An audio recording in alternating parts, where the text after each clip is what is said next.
Bonjour et bon retour dans un nouveau numéro de Studio 101. Encore une fois, je vous propose aujourd'hui une belle balade dans la vie de notre invité. Mais surtout, vous allez le remarquer, une belle balade à Mayotte. Notre invité aujourd'hui n'est autre que Hassani Saadi. Il est né le 31 décembre 1976 du côté de la Grande Comore. Il est artiste musicien, mais je crois que tous, autant que nous sommes à Mayotte, on le connaît beaucoup plus sous le nom de Bébé. C'est bien ça, Bébé? C'est bien ça, Denis. Bébé, d'ailleurs, tu es le seul homme que j'appelle Bébé. Je te le signale quand même. Je te signale que moi aussi, j'ai joué le malin qu'on m'appelle Bébé. Alors, on va commencer tout de suite. J'ai pas dit de bêtises. Le 31 décembre 1976, naissait le petit Hassani. C'est bien ça? Oui. Du côté de la Grande Comore? Du côté de la Grande Comore, plus précisément au sud. Ouais. Je viens du sud. Il y a la commune vers Fumbouni. Ouais. C'est dans cette maternité que j'ai vu pour la première fois le soleil. Et ouais, on va régler le problème du surnom tout de suite. Ouais. Il vient d'où ce surnom Bébé? Donc ce surnom Bébé, comme tu le sais, Dominique, j'aime bien toucher un peu partout. Donc au départ, avant la musique, j'étais footballeur. Ouais. Et du coup, le football, à l'époque, il y avait un sacré joueur brésilien qui s'appelait Bebeto. Bebeto. À partir de là, mon entraîneur m'avait donné ce surnom, mais pour moi, je ne le trouvais pas original. Du coup, j'ai enlevé le T et le O, j'ai gardé le Bébé. Et ouais. Du coup, ça a pris l'ambiance où tout le monde m'appelle Bébé. Bébé. Donc ça vient du foot, et non pas de la musique. Ouais. Et ouais. Allez, revenons à cette date de naissance, donc 1976 du côté de la Grande Comore. Comment se passent les premières années du petit Hassani, du petit Bébé? Qu'est-ce que faisait papa? Qu'est-ce que faisait maman? Quelle était la vie du petit Hassani? Papa était aussi un musicien. Ouais. D'accord. Il faisait le même instrument que je joue, il était batteur. Ouais. Il était aussi menuisier. Ouais. Ma mère était maman au foyer, je pense. Mère au foyer. Elle s'occupait de ses enfants, du retour de l'école et tout. Ouais. Une grande famille, beaucoup de frères et sœurs. Ouais, j'ai 5 frères et 2 sœurs. Ah ouais, quand même. Donc voilà. Je suis le dernier d'ailleurs de la famille. Et ouais. Le petit dernier, le plus gâté. Ouais. D'accord, allez. Bébé, comment les premières années, c'est quoi d'une enfance dans les années fin des années 70, début des années 80? Je pense que c'est la pêche, un peu comme tout le monde. C'est la pêche, aller jouer un peu de foot, les jeux, et puis à l'école, bien sûr. Et, ouais. Et après, on avait pas mal de choses parce qu'il y avait l'école française et l'école coranique. Ouais. Du coup, on faisait les deux, mais entre les deux, il fallait trouver un petit peu de temps pour aller jouer. D'ailleurs, c'est à partir de là que je commençais à avoir l'inspiration musicale. Ouais. Car j'ai le frère qui est aussi musicien, qui m'a influencé beaucoup plus. À chaque fois, il revenait à la maison avec son instrument. Du coup, c'est à partir de là que j'ai... Ouais. Alors, on va démarrer par l'école. Donc, on démarre l'école. T'étais bon à l'école? Oh, je ne veux pas dire que j'ai été mauvais, mais j'étais pas aussi une élite. Ouais, voilà. Mais je faisais de mon mieux. Vu les possibilités et les moyens qu'on avait, je te signale que l'école, c'était pas à 2 mètres de la maison. Ouais, donc, on va en parler. T'étais à l'aise où? Maths? Littéraire, sport, t'étais plutôt quoi? Plutôt sport et français, j'étais quand même, j'ai tenu la route. Et ouais, écoute, génial. Donc les premières années passent, les années avancent. Les années avancent. Tu me dis, l'école c'était pas facile d'aller à l'école? C'était pas trop facile parce que rien que, quand on était au primaire, ça va, c'était encore au village. Mais quand on est passé en secondaire, là c'était un peu chaud. Le collège était à peu près à 9 km du village. Il faut aller à pied, retourner le soir. Donc imagine quand on a cours l'après-midi. Bien sûr, j'imagine. Donc tu n'as pas le temps de retourner à la maison, même si tu trouves quelque chose à manger pour retourner, parce que tu perds le temps sur la route. Il n'y avait pas de moyens de transport scolaire ni rien du tout. Donc c'était pas évident. Mais bon, on a fait ce qu'on a pu. Hein. Et ouais, donc primaire se passe. Primaire se passe, on est passé en secondaire. Ouais. Et soudainement, il y a eu des problèmes de scolarité. En fait, il y a eu des grèves enchaînées tous les années. Je suis passé en seconde. Et quand je suis passé en seconde, Il y a eu encore des années qui passaient sans rien, on ne faisait pas d'examen, on ne faisait rien. Première, terminale, j'ai décidé de partir. De partir. Et je suis parti. Et ouais, on va y revenir. Donc l'école, pas très facile, évidemment. Les années 76, c'était des années importantes pour les Comores. Ouais, parce que c'était justement, on était à l'entrée de l'indépendance. Ouais. Bon, je peux pas commenter trop là-dessus parce que en 76, là c'est un an après l'indépendance, en 75 je pense. Donc moi je peux pas donner beaucoup de commentaires là-dessus parce que j'étais tout petit. Mais bon, historiquement, je sais que ça doit être une année qui avait un petit peu plus de... Bah oui, puisque à quelque chose près, tu as le même âge que les Comores. Oh, ouais. À quelque chose près, en fait. Ouais. Et ouais. Donc tu as quand même grandi avec ce... Bah oui, on est indépendant, c'est nouveau, il faut se construire nous-mêmes. Tu as grandi avec ça. J'ai grandi avec ça. Mais bon, j'ai eu la chance que j'ai eu un père qui n'a pas été riche, mais qui avait une autre façon de voir les choses culturellement et au niveau de l'éducation, il a quand même essayé de nous cadrer, de nous faire comprendre que on peut aller à l'école et aller, par exemple, aller à l'école coranique, parce qu'arrivé un moment, on ne laissait pas les gens aller à l'école française parce que, voilà, vous allez devenir... Il y avait des dangers. Oui, il y a les dangers. Dès que tu parles de l'école, c'était vraiment... Non, il savait que l'enseignement était important dans la vie. Voilà, donc papa, lui, il s'est battu pour qu'on aille à l'école. Donc voilà, ça ne veut pas dire qu'on a tout réussi, mais bon, quand même, arrivé un moment, on était dans le chemin de l'école. On n'avait pas besoin qu'on nous force, qu'on nous dise d'aller à l'école. Le matin, on se réveille, c'était le rituel, c'était déjà... Pendant ce début d'indépendance, tout ça, on parle de Mayotte là-bas, aux Comores. Comment on en parlait de Mayotte? Moi, je me souviens, j'étais tout petit. Il y avait des petits postes radio là qu'on écoutait. D'ailleurs, c'était baptisé les radios d'Ali Soili. C'était à l'époque, quand Ali Soili était président, ces postes radio étaient distribués gratuitement. C'était venu de la Chine, je pense. Et je me souviens, j'entendais parler de Mayotte. Mais je ne comprenais pas. Tu étais jeune. Ouais, j'étais trop jeune, j'arrivais pas à faire. Je veux dire, c'était un sujet. Donc. Voilà, mais c'était un sujet quand même qui a occupé, comme disent les Français, qui a fait couler de l'encre. Quand même, ça a beaucoup parlé. Des deux côtés. Des deux côtés, ça mélangeait. J'ai entendu les Maoris, on dit, les grands Comoriens, on dit, mais je comprenais pas. Mais bon, quand je suis arrivé ici, d'ailleurs. C'est quand je suis arrivé à Mayotte que j'ai commencé à faire la différence et comprendre de quoi on parlait à l'époque. Et ouais. Alors donc, on revient un petit peu en arrière, donc les études avancent, le système scolaire des Comores est pas parfait. Et donc, toi, tu te rends compte que beaucoup d'absentéisme de professeurs, de tout ça, tu te dis, il faut que j'aille ailleurs. Oui, parce que j'ai eu, comme je me suis... intégré dans le monde artistique. J'ai eu une chance où j'ai côtoyé des musiciens qui jouaient souvent à l'ancien hôtel qui s'appelait le Galawa. Du coup, à partir de là, j'ai joué de temps en temps le week-end avec eux. D'ailleurs, il y en a certains qui étaient à Mayotte, Seth, le Malgache, tout ça.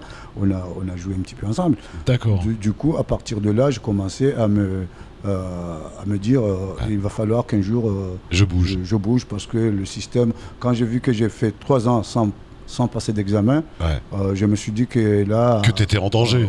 Là, il n'y a pas d'avenir. Là-dessus, il faut que je bouge. Après, je pense que c'était le rêve de tout le monde, mais il y en avait qui étaient motivés de le faire, il y en avait qui n'étaient pas motivés de le faire. Mais qui... C'était une décision facile à prendre? Tu l'as pris en famille? Tu l'as pris comment? T'en as parlé à papa, à maman?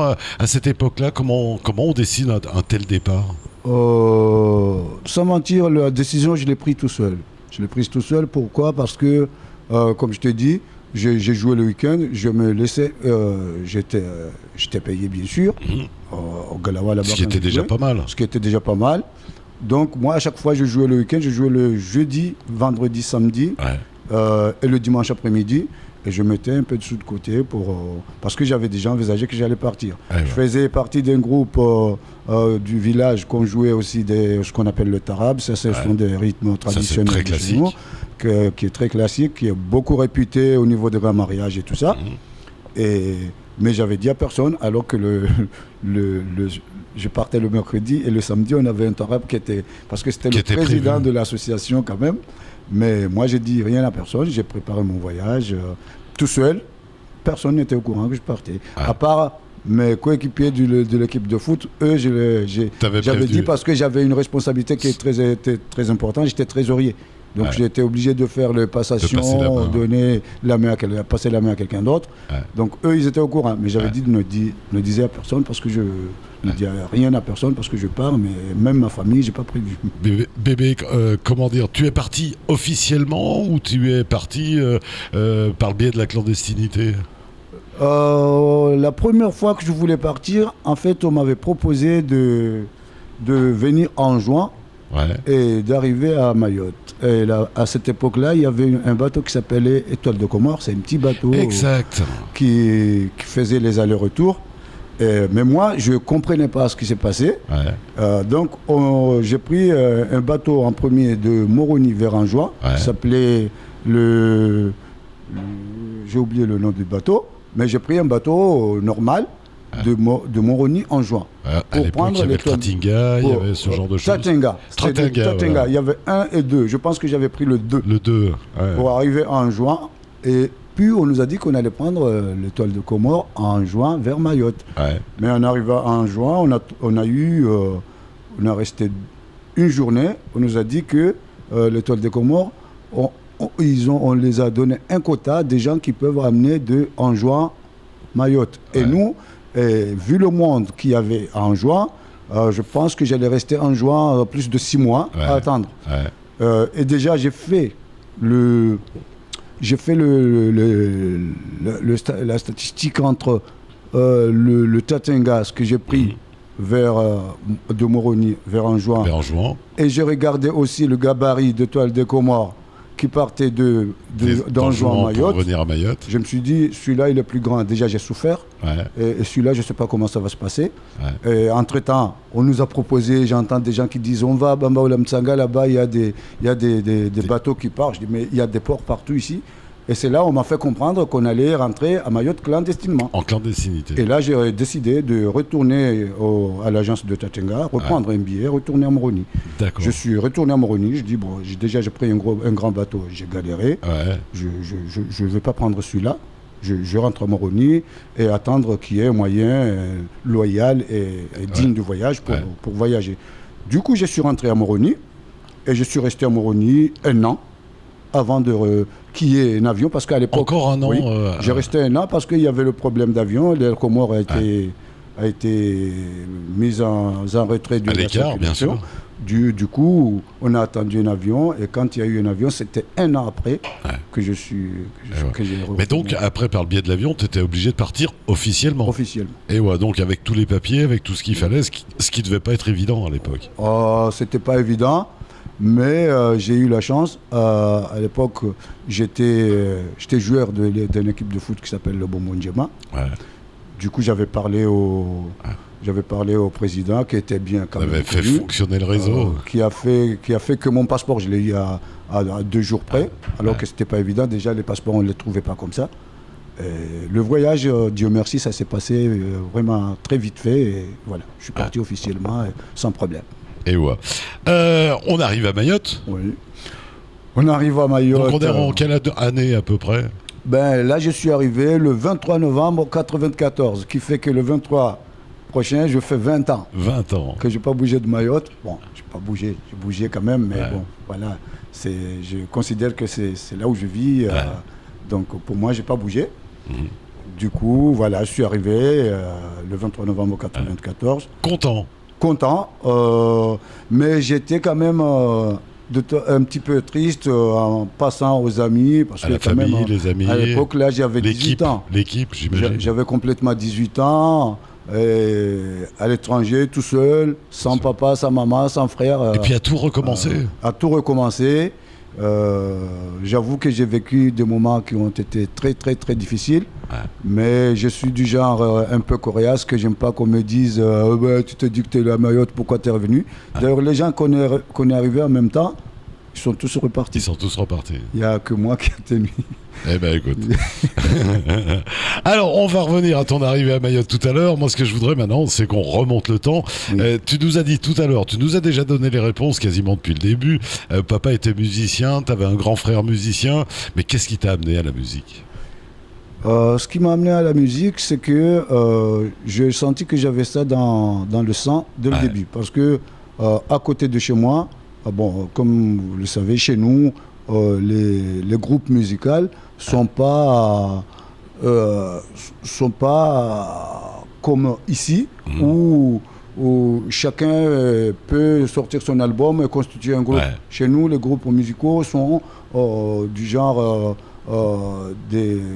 des associations du quartier. Des groupes associatifs, effectivement. Donc ça se passe comme ça. Donc chez nous, il y avait, à l'époque, il y avait 2 associations différentes.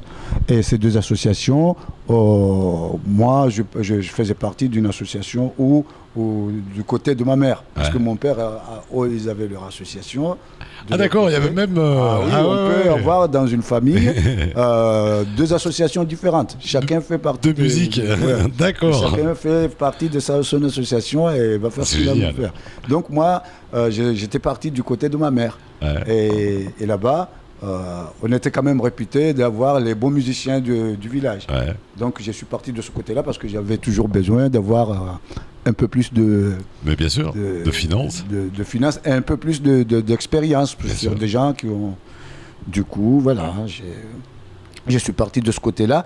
Et à chaque fois, il répétait, je me retrouvais à côté du studio, écouter. Et même ma mère m'a dit, je crains que tu vas devenir musicien dans un peu de temps. D'accord, maman était loin d'être aveugle. Ouais. Et la première fois qu'il m'avait joué, elle a quand même versé des larmes parce qu'elle ne croyait pas. En fait, c'est génial. C'était un peu émouvant pour elle parce qu'elle ne s'attendait pas que j'allais jouer aussi vite. Parce que mon frère, c'est vrai, mon grand frère a joué, mais il a mis du temps. Mais moi, c'était à peu près... J'ai côtoyé le studio peut-être dans 2-3 mois et... donc il y a quelque chose au niveau de l'oreille qui fait que tu on m'a mis sur scène de suite. 3 mois après, on m'a mis sur scène. Alors, qu'est-ce qui t'a amené à la percussion et encore plus à la batterie ? C'est parce que c'était déjà les instruments de la famille ? En fait, au départ, c'était... je pense que mon oreille a été beaucoup plus dans le rythme que dans tout autre instrument parce que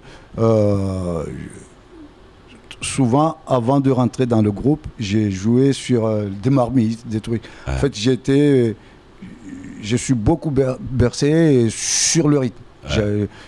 Dès que j'entends un truc, le rythme, tout simplement, ça peut me ramener à faire quelque chose. Alors qu'avec une guitare ou un piano, je peux me mettre à réfléchir, alors que si je prends ma caisse claire tout seul chez moi, avec 2 baguettes, tout de suite, je peux faire quelque chose. C'est automatique. Donc, je trouve, j'ai beaucoup apprécié le côté rythmique, beaucoup plus. Je me sens à l'aise que dans tout autre instrument. C'est ça ce qui a fait que j'ai... Et ça, tout ça avec l'oreille ?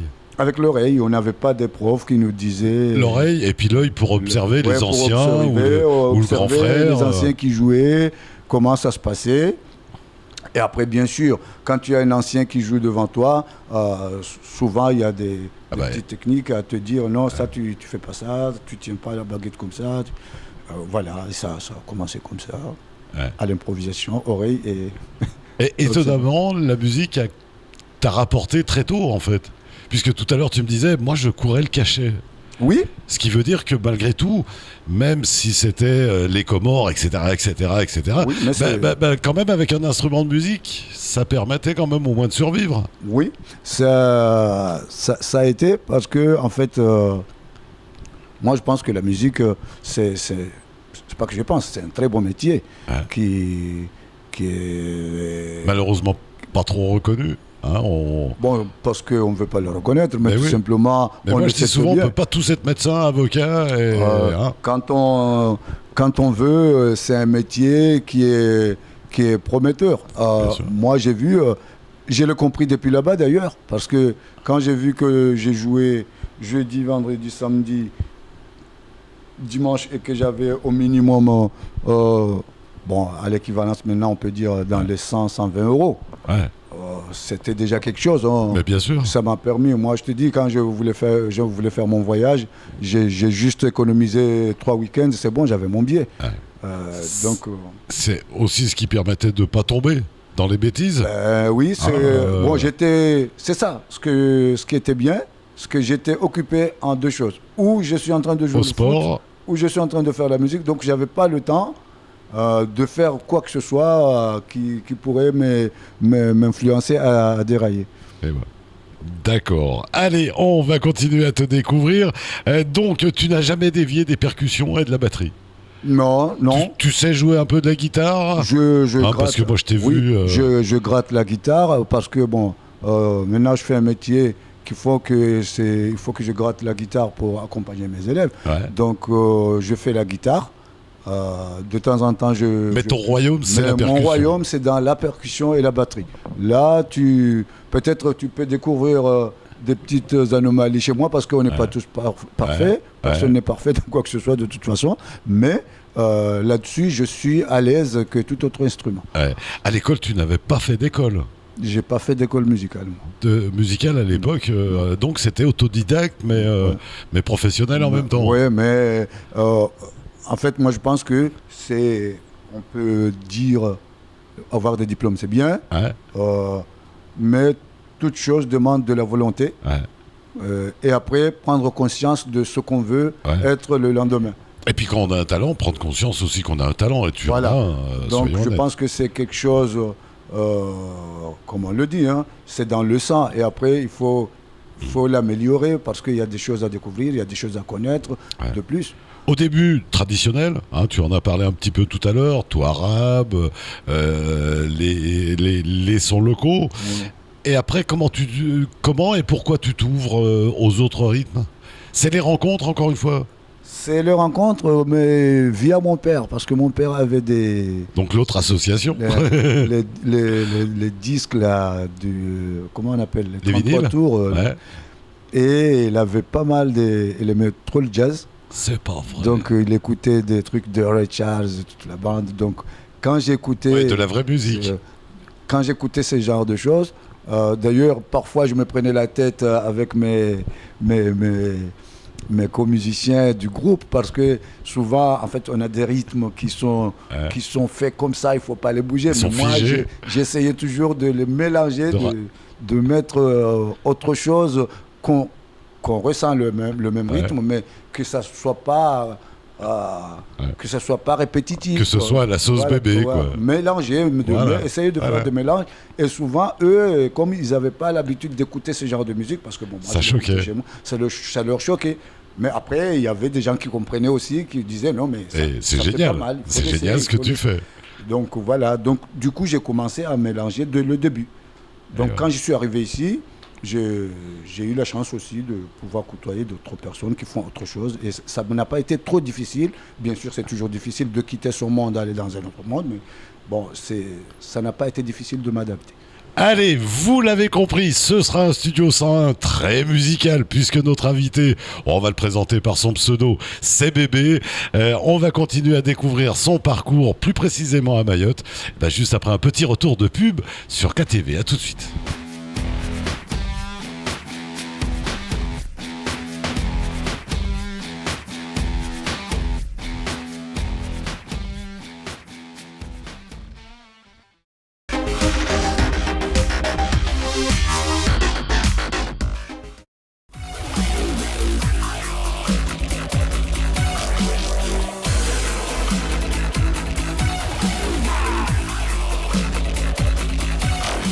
Bonjour à tous, c'est Ornella Perrine, votre Miss Météo sur KTV. Retrouvez-moi du lundi au vendredi à 19h35, juste après le JTM et aussi pendant le week-end. À bientôt!